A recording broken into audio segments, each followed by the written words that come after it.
Sampurasun Barai Cakra. Sebelum dongengnya dimulai, jangan lupa subscribe, tekan tombol lonceng, terus ditunggu juga nih like dan komen ya.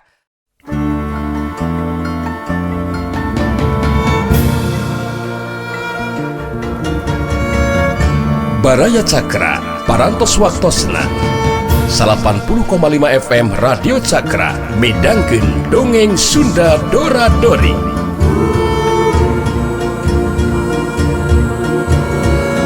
Simkuring sapara kanca ngahaturkeun wilujeng ngadangukeun.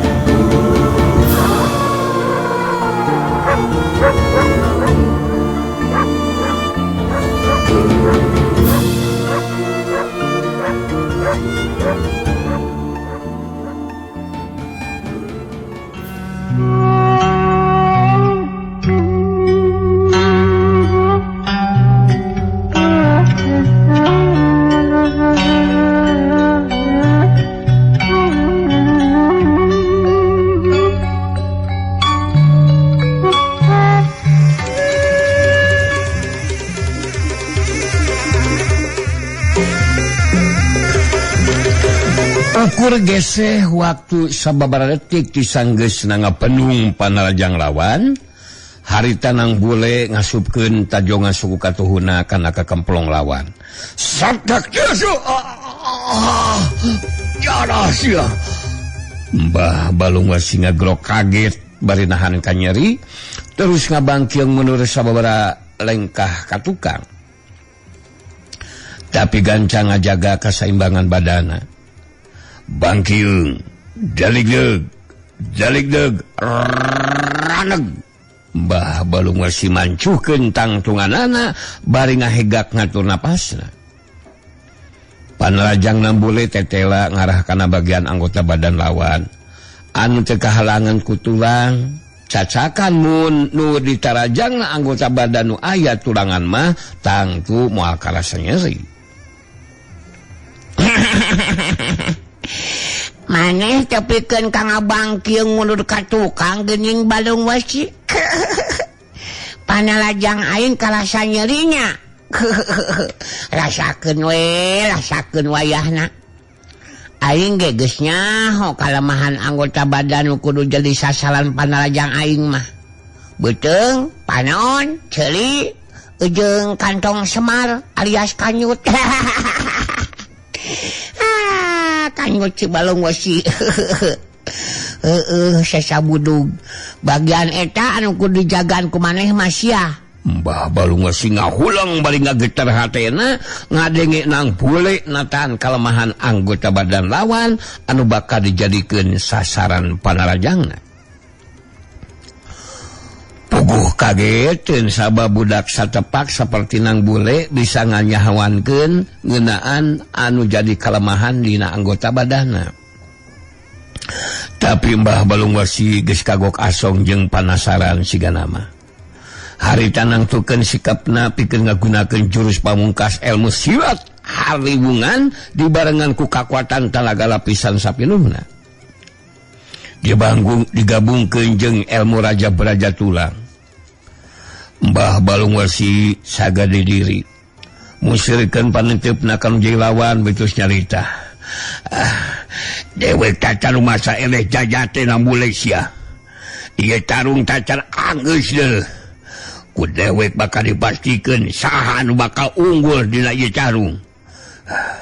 Urang teruskeun sia tarungna nang bule. Tada jurus pamungkas haliwungan wakasan.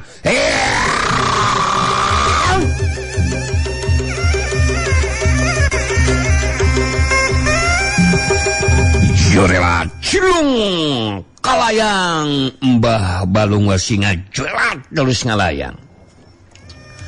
Nang bule ngimbangan anu jilawan, jirimna ngajelat terus ngalayang mapag anu jilawan. Dua jirim jadi pada tinapakana lemah. Masing-masing pada ngagunakeun kemampuan ilmu silatna pikeun ngasupkeun panarajang kanu jilawan. Tapi panarajang Mbah Balung wasi pada rentas di jalan di Bandung kunang bule. Sok hiu keduk das. Hiu keduk das. Kejadian saterusna. harita giliran nang bule males narajang. Kacepetan gerak panarajang balasanang bule mangrupa runtuyan panarajang geus teu bisa diimbangan. Hiuk jebret kepretan kana ceuli disusul kusodokan kana hulu angen jeung tonjokan kana kekemplong sabdek hiuk dek gas dipungkas ku kepretan kana panon set hiuk kepret jebret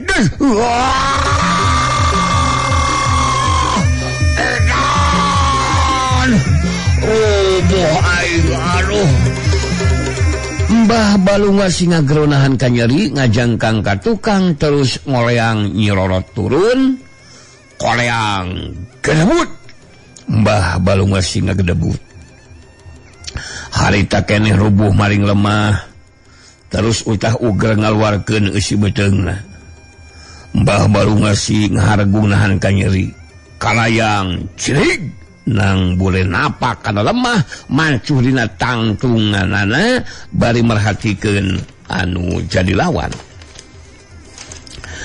Tapi Mbah Balungwa si daya tahan badanna memang hebat oge.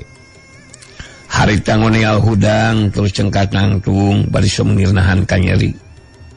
Mbah Balungwa si ngarangkukeun awakna bari terus nyendok nyembah kanang bule.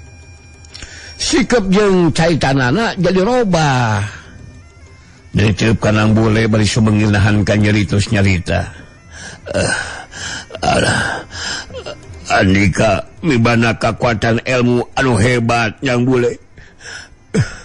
Kula ngaku secara jujur. Sanajan Andika budak keneh, tapi kakuatan jeung kamampuan Andika geus tepi kana tahapan ilmu silat tingkat tinggi.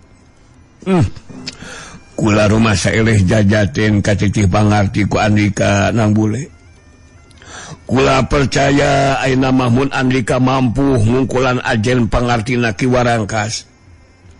Hampura nang bule, hampura kula geus kumawani nang tang tarung ka Putu Sirawing. Segarawa datang muru datang nyamperkeun ka tempatna Mbah Balungwa si anu jai lanceukna terus nangtung di gigireunana. Harita manggali jeung si Banteng Wulung ge datang nyalampeurkeun ka tempat nang bule.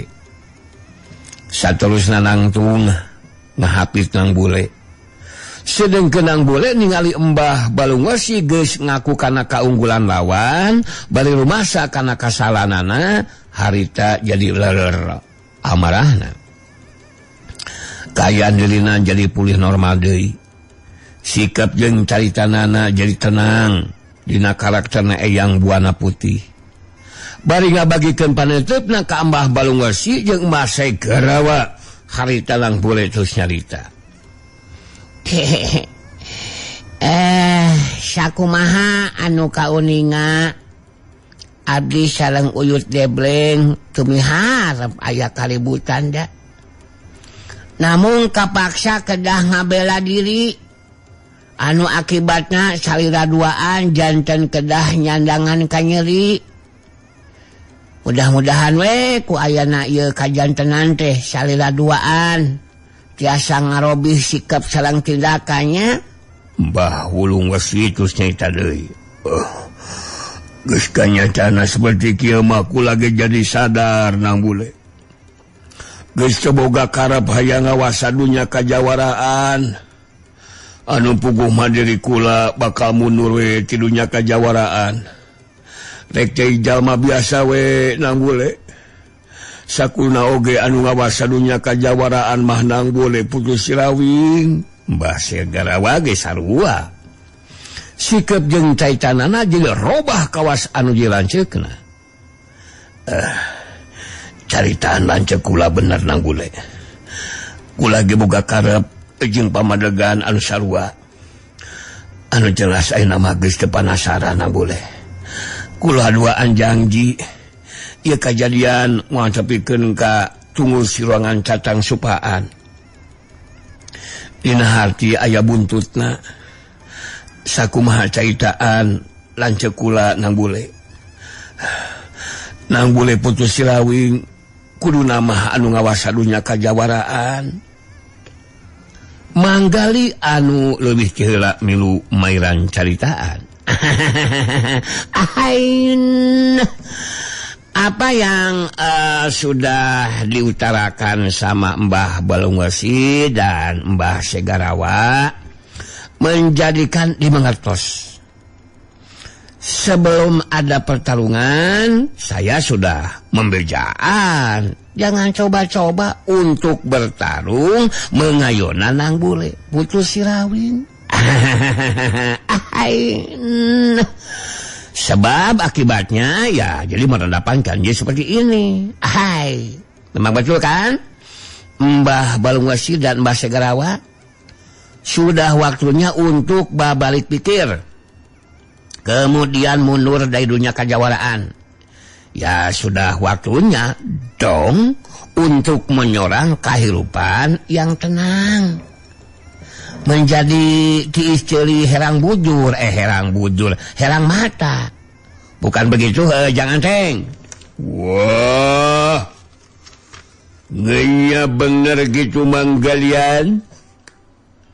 Mau ke nama Balungwasian ngejeng Segarawan, munding kene ngenggeus we ngentong mimiluan deui kangna kahirupan dunya kajawaraan. Cicingan we milemburan bangri urusan nganakan ngejeng mamajikanan ngitung oge mun gableg. Ojo kanceng mah coba lamunan nang bulean ngejeng buyut deblengan kejem telengesan mah mangneh duaan bisa baralik ngaran maeot di patempratan. Bener henteu Balungwasian? Ya bener gitu jangan Ceng. Jadi nama kula duaan derek pamitan we mulang kapilemuran. Mbah Segarawa milu nyambungan kana caitaan nu dilanceukna. Samaneh kula indit ninggalkeun ieu patempatan. Aya beja penting anu kudu disepikeun ku diri kula kanang bule. Beja penting kumaha kitu? Cobi jelaskeun ka abi Mas Segarawa. Kula menang beja ti jalma anu bisa dipercaya. Tuan Willem anu kerjasama jeung Ki Warangkas tumali jeung ayana kajadian barisan Dharma Yuda aya dina kaunggulan sarta Ki Warangkas ajalin pati. Pihak Tuan Willem jeung Nyai Kintamani anu arindit ka Batavia boga rencana pikeun ngalakukeun balas dendam. Jadi bisa dipastikan isuk pagetro si Tuan Willem teh bakal datang dari Kapaguron Lintang Jagat. Nyaeta mawa pangawal soldadu anu leuwih loba jumlahna. Malah dibarengan ku opat jago kapercayaanana nu aya di Batavia. Kitu beja nu katarima ku diri kula anu matak pihak nang boleh masing maspada. Wah, lamun itu mah ngurang memang mudu mamaspadaan ieu mah nang bulean.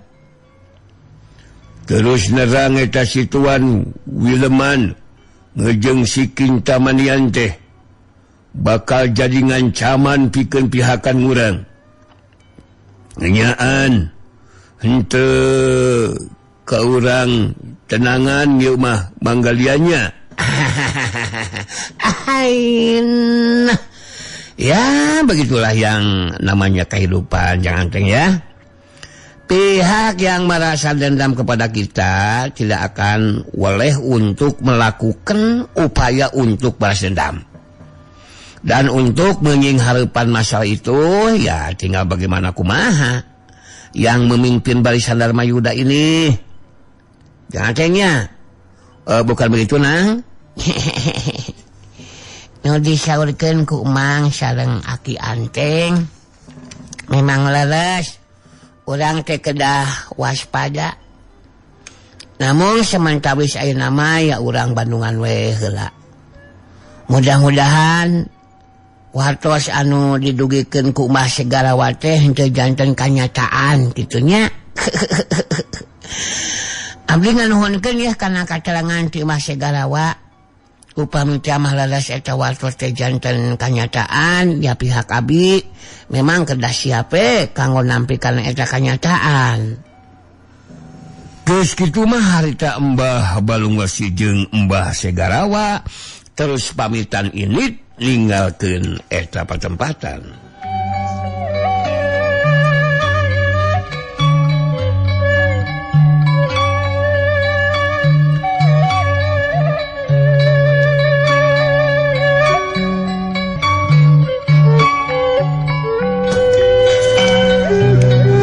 Sanggeusna Mbah Segarawa jeung Mbah Balungwasi arindit, harita nang bule ngaret ka manggali baritus nyarita. Kaayaan tos tenang sareng aman ayeuna mah Mang. Meumpeuing aya sabagian warga lembur aya di dieu langkung sae ku manggali dijelaskeun ngeunaan rencana urang teh Mang. Anu tadi dibadantenkeun teh geuning. Bari sakancanan we di piwarang malulih we tuh akinana piwarang mulih lah tuh. Gelas oge itu katawis tuh aya si Pakadu Sodong sok piwarang mulih we Mang. Gelas oge aya Bapak Haji Warman sareng Bapak Haji Subana. Awatos keur mah tos salarapuh di sok Mang piwarang. Da apanan tos aya anu ijen jajaten ayeuna mah. Kitu tamah eta mah Mang. Oke, siap 86 saya laksanakan. Sekarang Mang menjelaskan apa yang dikatakan barusan. Menjadikan para warga yang ada di sini untuk pembejaan tentang apa yang sudah Mang jelaskan ya.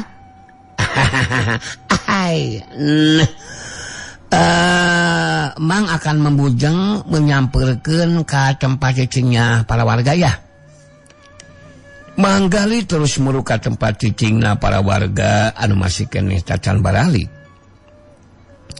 Sedengkeun nang bule jeung si Banteng Wulung katut Ki Buyut Debreng terus arasup ka jero pasangrahan. Harita manggali sanggeusna tepi ka tempat cicingna para warga anu ngabandungan kana lumangsungna kejadian terus nyarita.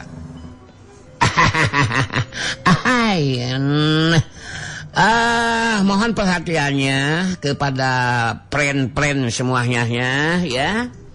Kepada para warga yang membandungan peristiwa yang tadi berlangsung. Saya mengucapkan alhamdulillah karena nang boleh putus sirawin juga Ki Buyut Debreng menjadikan dapat mengungkulan lawannya. Sebelum pada mulang, nih mohon perhatiannya, ada hal yang penting yang harus ditepikan kepada para warga untuk kemudian nantinya bisa membejaan. Ya, silih bejaan lah kepada warga yang lainnya. Oke? Jadi informasinya begitu yang Manggali jelaskan ya. Dijelaskan ku Manggali ngeunaan hasil babadamian jeung nang bule waktu keur di jero pasangrahan Darmayuda. Ngeunaan rencana keur para warga anu minat kana ilmu silat bisa nempungan ka Ki Buyut Debreng anu bakal ngajejeran ngalatih ilmu silat. Geus ngarasa cukup ngajelaskeunana harita Manggali mungkas kateranganana. Demikian yang Manggali sampaikan. Jadi sekarang mah karena sudah tidak ada lagi yang di lalajoanan, karena yang ijen jajaten sudah rengse, dengan demikian sudah waktunya untuk pergi ya, pergi ke rumah masing-masing dan jangan poho untuk membejaan warga yang lainnya. Oke? Dengan apa yang sudah Manggali tadi jelaskan. Oke semuanya ya? Pokoknya mah thank you semuanya ya atas kehadirannya ya. Geus kitu mah para warga teh harita pada ninggalkeun eta pertempatan. Urang tinggalkeun heula kajadian anu lumangsung di kampung kahuripan Baracakra. Caturkeun di tempat sejen. Jaka Sinangling akhirna anu rek datang ka padumukanna Sugarba anu aya di kampung Gajah geus asup ka jero kampung Kanuragan. Kadatangan Jaka Sinangling langsung dibagiakeun ku Mbah Wirodadi anu ngawasa eta lembur. Mbah Wirodadi ningali aya jalma asing anu datang langsung haritang hadang. Mbah Wirodadi jago kolot di tatar wetan geus cukup lila ngumbara di tatar Sunda. Tapi dina logat caitanana masih tetap aya nyalita bahasa Sundana sok rajan dicampur atau dicaruk jeung bahasa Tiwetan. Mbah Wirodadi nejupseun ka Jaka Sinangling bari tus nyalita. Ojo terus melaku. Jadina endong waka neruskeun lengkahna. Bisina ento nyao aku Mbah Wirodadi. Nganu nguwoso kampung Kanuragan. Jadina sapa aran sampean? Ngejeng apa maksudan dateng ke kampung Kanuragan lo? Sim kuring wastama Jaka Sinangling Mbah Wirodadi. Maksud tujuan rek pademukanana Sugarba anu aya di kampung Gajah. Wis aku ngertos. Kana ceritaan sampean Jaka Sinangling. Tapi nanggeusna jadi katang tuan anu lumaku to. Sapa bae anu ana wong asing ngenya jelema asing datang ke dia. Ngeta kudu nrimo kena katang tuan. Jadina sapa bae sing wani dateng ke kampung Kanuragan mesti diajen pangertina. Masalah ngarep dateng ke Sugarba ngetak ngurusan sampean. Sing pentingna sampean mesti ijen jajaten karo aku. Oh. Kumaha ari Mbah. Di antara urang kan teboga masalah naon-naon, Mbah. Yo iki udah jadi ketentuan ngomong apa sampean? Iya, duh. Kepupugo bat make jeung kudu ijen jajaten sagarupa Mbah. Naon salah namun kuring sina kebat we atuh lumampah ka kampung Gajah. Ah, si Mbah mah aya-aya wae Mbah Wirodadi. Oh, entok bisa gitu Jaka Sinangling. Jangan seenake dhewe toh. Wis dadi katang tuan nganu entok bisa ditolak. Masa mata-mata sampean wani datang ke dia, seumpamane entok emboga kemampuan ngemu silat nganu dingandelkeun. Wis. Entok kudu loba ngomongna lah. Dong loba omon-omon. Pokoknya sampean secara diri kita mesti lakukan pertarungan Jaka Sinangling. Oh, aduh, kumaha ya baraya ya. Sing harupan wae kitu. Duh. Asa teu puguh da teu boga dosa rarasaan mah, boga kasalahan. Kacang tuan teh kawilang aneh cek kuring mah Mbah Wirodadi. Urang kareke panggih ayeuna bae teu boga masalah naon-naon di antara urang duaan. Tapi ayeuna bet kudu tarung sagarupa. Di teu kahartikeun kuring mah ieu teh. Yo. Jaka Sinangling. Seumpamane sampean henteu sanggup lakone tarung ngelawan aku. Jadina sing entuk kudu teruskeun lampahna. Pokona balik deui we lah. Kejaba mun keukeuhna Arab terus melaku di kampung Gajah, ya sampean masih ngikuti karena kadang tuan anu lumaku. Ngertos ora sampean ha? Ya, kuring bisa atuh ari kudu balik deui mah Mbah Wirodadi. dalam pahan teh lain deket jauh gitu kalau kumaha oge kuring teh kudu panggil jeung Sugarba anu geus lila di ceteangan ku kuring Wirodadi. Mbah Wirodadi langsung harita ngawangun pasangan. Jaka Sinangling geus eueuh pilihan deui kapaksa kudu ngalayanan kana katangtuan ti Mbah Wirodadi anu ngawasa kampung Kanuragan. Jadi nanti kudu lo bati ngomong cicinya Jaka Sinangling. Sampeyan mesti buktikan kemampuan diri. Terima iki seranganku.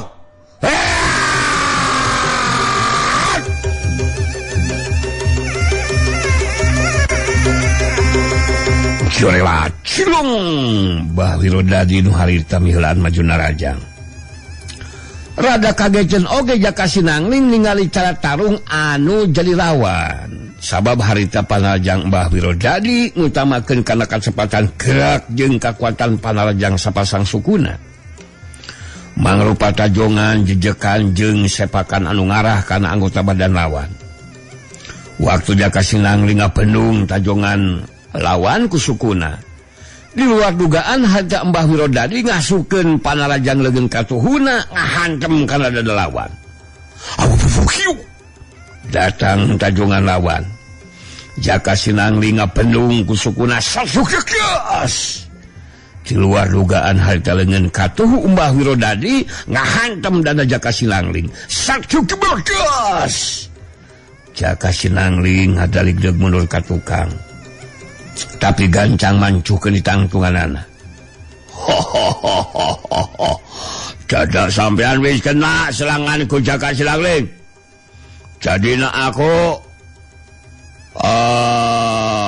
bingung sangukur segitu kemampuan sampean teh. Waduh dikira teh seperti gimana gitu. Sengukur ku sebelah gepraan.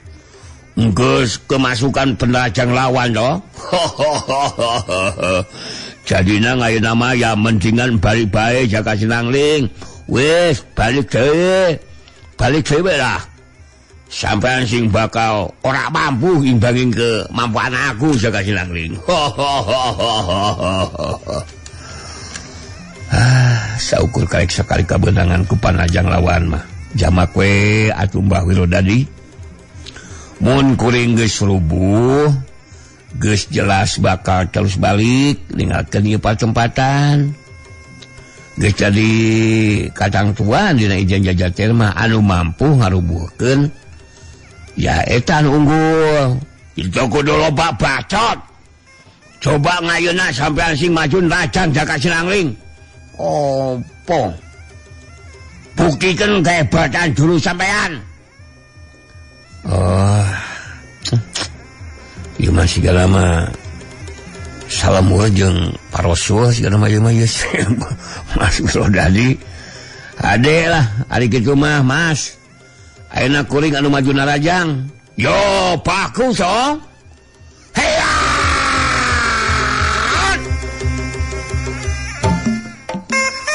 Jorela cilung Jaka Sinangling majuna Rajang.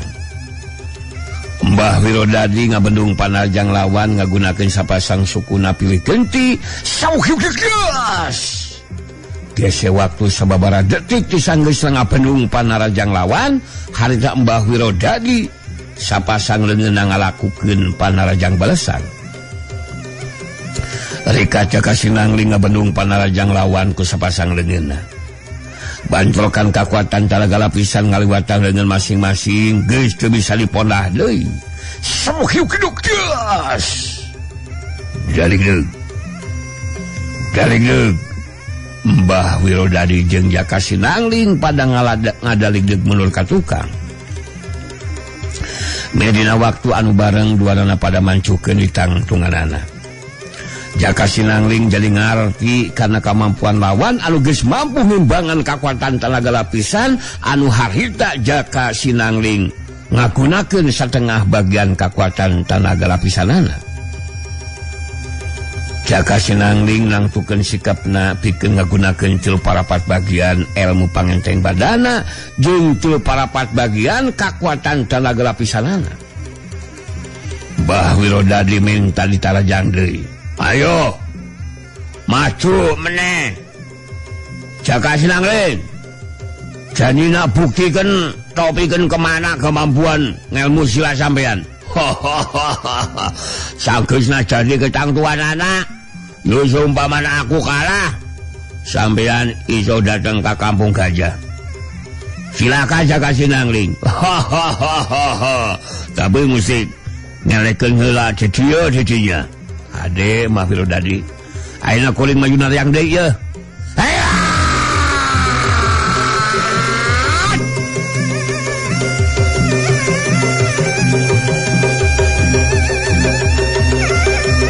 Jorela culung Jaka Sinangling maju di narajang.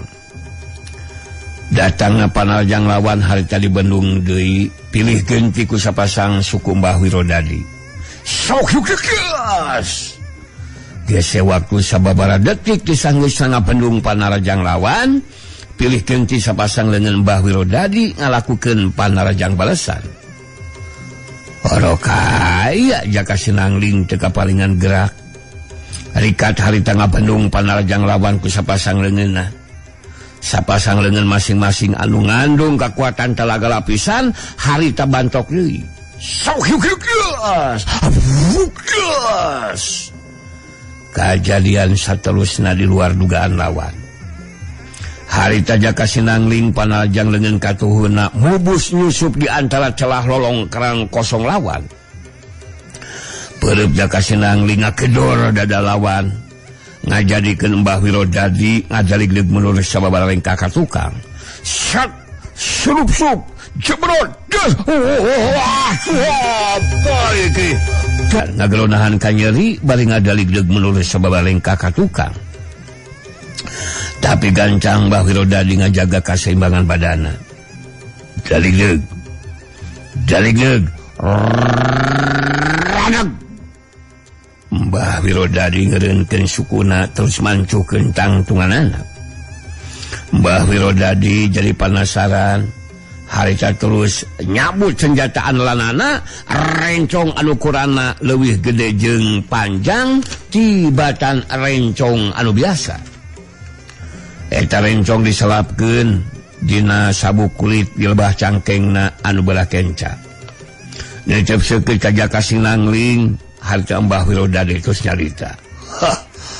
Jaka Sinangling, sampean masih ngerti, iki senjata rencongko lain senjata sembarangan loh. Jadina sampean aja kaget loh.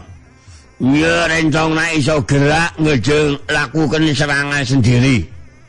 Sebab ngandung kekuatan gaib loh. Jadina sampean mesti ngadepin senjata aneh Jaka Sinangling. Jaka Sinangling jadi waspada ningali anu jilawan bakal ngagunakeun senjata rencong anu ngandung kekuatan gaib. Bari malas cecepan anu jilawan harita Jaka Sinangling terus nyarita. Ya mudah-mudahan we kuring bisa ngimbangan eta senjata rencong anu ngandung kekuatan gaib gitu. Ya, anu jelas kuring bakal upaya sakuat tenaga pikeun ngabela diri Mbah Wirodadi. Ya wes saiki aku sing bakal gunakan senjata rencongku Jaka Sinangling. Rasakeun iki.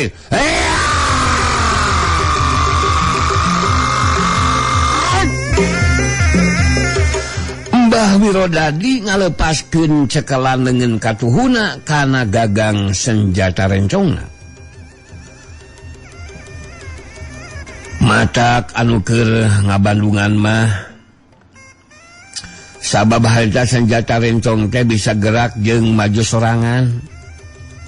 Ngabresat buru kana tangtungan badan Jaka Sinangling. Siuk bresat. Senjata rencong ngabresat nyurubuk nyurubuk. Jaka Sinangling gancang ngagunakeun ilmu pangenteng badana. Jirimna ngacurelat pindah tempat. Senjata rencong nyusul juri melawan anu pindah tempat. Bresat. Syuk. Senjata rencong datang deui.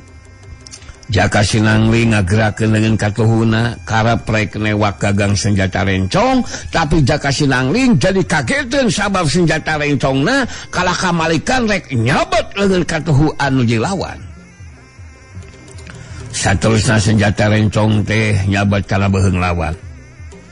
Jaka Sinangling rikatna culelat pindah-pindah atawa pindah tempat, siut culelat. Jaka Sinangling pindah tempat. Tapi senjata rencong harita nyusul nuturkeun culelatna jeung lawan. Sadar kana kaayaan anu keur disingharepan ku dirina. Harita sameme senjata rencong datang, harita keneh